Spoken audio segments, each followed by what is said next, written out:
അൽഹംദുലില്ലാഹി റബ്ബിൽ ആലമീൻ വസ്സലാത്തു വസ്സലാമു അലാ സയ്യിദിന മുഹമ്മദിൻ വഅലാ ആലിഹി വസഹ്ബിഹി അജ്മഈൻ അമ്മാ ബഅദ്. ഉഹദ് യുദ്ധം നടന്നുകൊണ്ടിരിക്കുമ്പോൾ മുസ്ലിമീങ്ങൾക്കുണ്ടായ നേരിയ തകർച്ചയറിഞ്ഞ ഒരു സഹോദരി വിവരങ്ങൾ അന്വേഷിക്കാൻ വേണ്ടി സമീപത്തേക്ക് വരികയാണ്. അവർക്കറിയേണ്ടത് അള്ളാഹുവിൻ്റെ ഹബീബായ മുത്തുനബി സല്ലല്ലാഹു അലൈഹി വസല്ലമ തങ്ങൾ എവിടെ എന്തു പറ്റിയെന്നാണ്.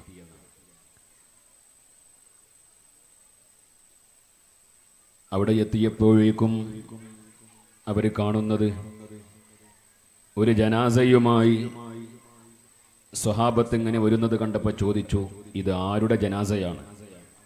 ഇത് നിങ്ങളുടെ ഉപ്പയുടെ ജനാസയാ. മർഹബല്ലി അബി ഷഹീദ്, ഷഹീദായ എൻ്റെ ഉപ്പക്ക് സ്വാഗതം.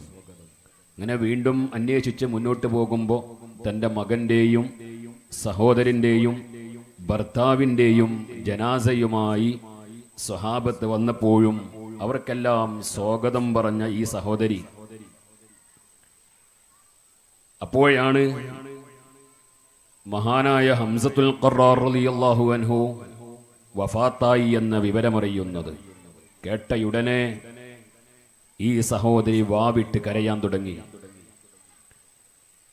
അപ്പൊ കൂടെയുള്ളവർ ചോദിച്ചു, നിങ്ങളുടെ ഭർത്താവോ ഉപ്പയോ മകനോ സഹോദരനോ യുദ്ധത്തിൽ ഷഹീദായി എന്ന വിവരമറിഞ്ഞപ്പോൾ ഇല്ലാത്ത സങ്കടം എന്തിന് ഹംസ റളിയല്ലാഹു അൻഹു വിട പറയുന്നു എന്ന വാർത്തയറിയുമ്പോൾ നിങ്ങൾക്കുണ്ടാവുന്നു? ഈ സഹോദരി പറഞ്ഞ ഒരു വാക്ക് പ്രിയപ്പെട്ട ഉമ്മമാര് ഈ മഹത്തായ വേദിയിൽ വെച്ച് നമ്മുടെ ഉള്ളിൽ കൊത്തിവെക്കേണ്ട ഒരു വാക്കാണ്. നേരത്തെ പറഞ്ഞ 4 ആളുകളും മരിച്ചപ്പോൾ അത് എൻ്റെ വേദനയാണ്, അതെനിക്കൊരു പ്രയാസമല്ല. നേരെ മറിച്ച് ഹംസത്തുൽ ഖറാർ റളിയല്ലാഹു അൻഹു വിട പറഞ്ഞു എന്നറിഞ്ഞാൽ അള്ളാഹുവിൻ്റെ റസൂൽ വേദനിക്കും. അതിനേക്കാൾ വലുതല്ല എൻ്റെ വേദന എന്ന് ഈ സഹോദരി പറയുന്നു. അതാണ് ലാ യുഅ്മിനു അഹദുക്കും ഹത്താ അകൂന അഹബ്ബ ഇലൈഹി മിൻ വാലിദിഹി വവുൽദിഹി വന്നാസി അജ്മഈൻ എന്ന ഹദീസിന്റെ ആശയം. സ്വഹാബത്തും സ്വഹാബി വനിതകളുമെല്ലാം ആ രൂപത്തിലാണ് നെഞ്ചിലേറ്റിയത്. അല്ലാഹു സുബ്ഹാനഹു വ തആല നമ്മെയും ആ രൂപത്തിൽ ഹബീബായ മുത്തനബിയെ സ്നേഹിക്കാനുള്ള തൗഫീഖ് നൽകട്ടെ.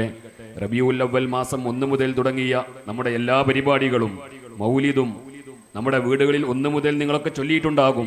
ഇനിയും റബീഉൽ അവ്വൽ അവസാനിക്കുന്നത് വരെ ഓരോ ദിവസത്തിലും നിങ്ങൾ മൗലിദോദണം.